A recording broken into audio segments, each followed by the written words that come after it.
Show, time to talk about the Matildas, of course. It's starting to come to a slow end, but it just gripped our country like nothing has ever done before. So we've got our expert in, Tracey Jenkins. Tracey, have you, on reflection now, and we'll get back to Sweden and the wins against France and all the wonderful things the Matildas have done, but you've been around sport a long time. Can you remember anything in our country that's gripped the country like the Matildas have? No, I actually don't. I think it's been amazing and it's gripped everyone. You know, no matter where you're from, no matter whether you've got a soccer background, no matter what sport you're from, no matter whether you play sport or not, it's actually everyone's been invested in it. It's been fantastic. So what's been the thing that's gripped us? I mean, other than the you know, they're winning and they've achieved the best ever, has it been the way the girls have behaved? Is it what's drawn us to them so rapidly? I think it's just about the empowering women to play sport and actually seeing the athleticism in and around that space, and it's been entertaining. So I think the quality of football, the journey of these girls, the journey, and it's actually brought that to the forefront of people's minds, I think, and families now sitting in their lounge rooms with their young boys and girls, actually looking at role models for football, and I think people want that. People want role models. So yeah, I think it's a combination of things. I've said this before though. The Matildas have been a good side for a few years. It's not as if they've just turned up and been pretty good at the World Cup. We've been pretty good for a few years. I mean, I've followed the Matildas pretty closely. I like watching the Matildas well before all this euphoria, if you like, and I've always thought that they're a good side, that one day they're going to go close to winning the World Cup. I've always thought that. So it's no surprise. I don't think it's a surprise to a lot of people who follow them that they finished fourth and they had a bit of a chance to go. That's not the surprise, it's the way that the nation gathered around them is the surprise. But our nation does that anyway, Phil. Our nation's going to do. Our nation did that with Kieran Perkins, with Thorpe, with Kathy Freeman. Not with this force, though. Not like this. I mean, today's media is a lot bigger and stronger than what it was back then. Yeah. But look, don't get me wrong here. I agree. The timing. Okay, the timing. So I think we're looking at. Baz's point's really valid. And we all know the Matildas have been, well, not, but a lot of people know they've been around the mark. Yeah, absolutely. But I remember a month out from the World Cup, we were having a discussion here, and we're saying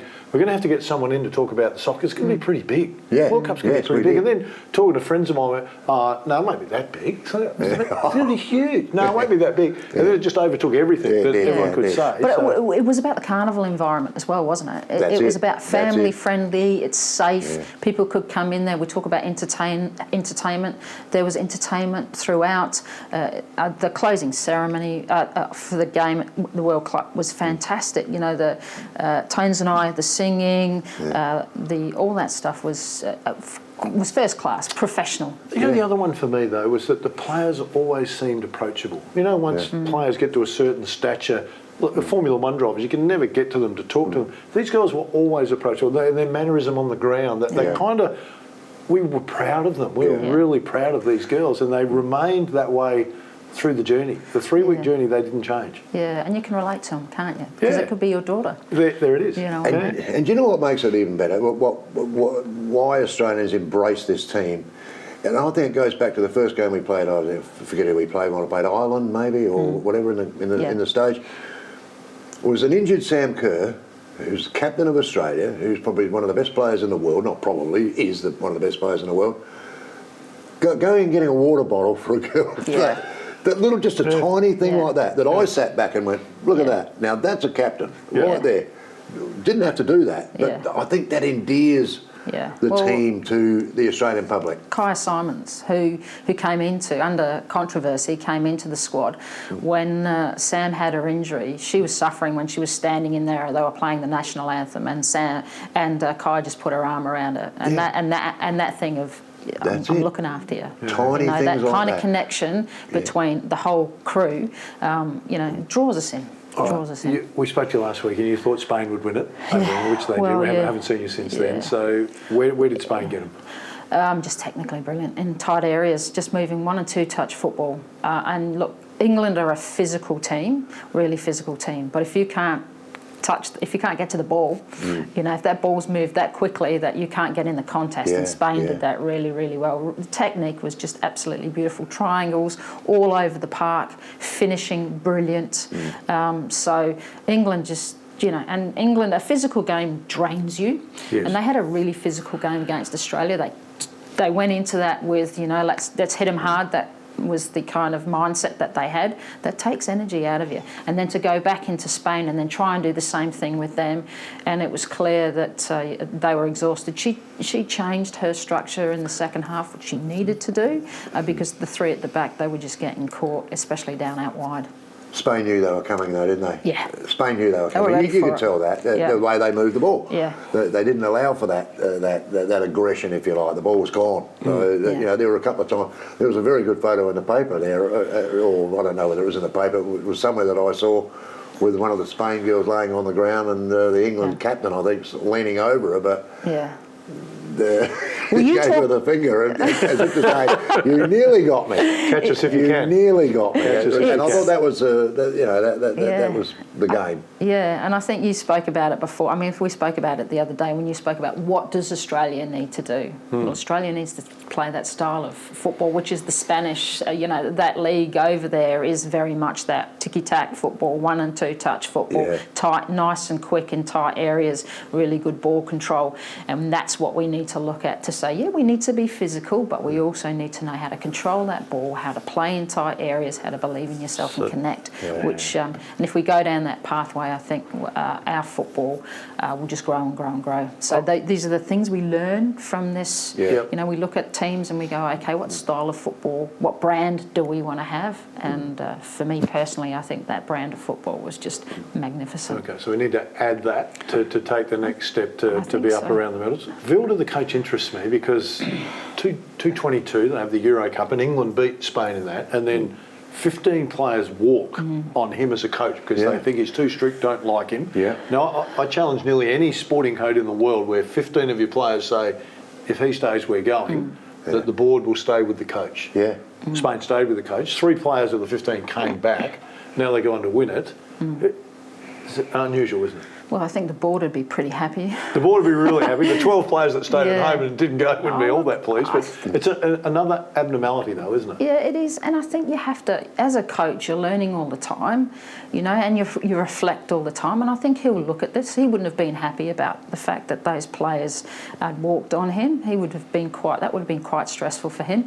And again, I think it's about, who's right or who's wrong. There's probably a combination in there. There's communication. Who knows? I don't know the circumstances in and around that. But they went on to regroup and to attain the World Cup. Now, that's a credit to all of them. The coach, the playing group, no matter whether they had their differences or not, it was bigger than that. It was about the country, and it was about setting the standards for sport. And vindicated, the board and the coach vindicated here because they win the World Cup. They also win the Golden Ball, which is the player of the tournament. Yep. The Silver Ball, which is the next best player of the tournament, and the best young player. And the cup. So they've had a fair tournament. It's clean sweep. Well, basically, the only one they missed out on, might have been the goalkeeper. Yeah. It's a lesson Only prize they missed out on. Yeah, well, there were some good goalkeepers, but it's a lesson in management, isn't it? And again, I'm sure they'll all look at that and go, that was not ideal. How did we work through it? What did we learn from it? We don't want that to happen again. And the player group, because there's probably some players who have missed out who are probably looking at that and going, wow, what just happened there? What just happened there? What do we do wrong against Sweden? I mean, you touched on England were drained a little bit from the game against Australia. Were Australia drained, obviously, from the game against England, and Sweden were able to take advantage of that? There's different things coming out about the rotation in the bench, and we had some issues in and around our injuries and stuff like that. I guess we'll have to wait and see what comes out of that. Everyone can be an expert at the end of the day when you're sitting on your couch and you can say, oh, we should have rotated the bench. But, it was clear that we had some tired players. Yeah. We had some really tired players.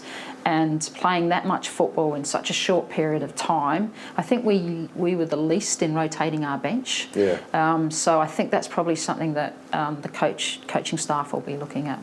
And very quickly, to finish up, on a sad note, I suppose, the Spanish captain who scored the winner, who scored the goal in the World Cup, lost her father as well, which she only found out about just after the match, I believe, finished, which is very, very sad, very, very sad. Yeah, it is sad, and wow. And she wasn't the only one. There was family members that passed away during the tournament in other teams as well. Yeah, So, okay. and in fact in the Matildas. So, Wow. of close relationships. So, yeah, it's life, isn't it? I mean, Unfortunately, you know, it is life. you can't predict those times when those things are going to happen. But I'm sure, obviously, that will be very difficult for her.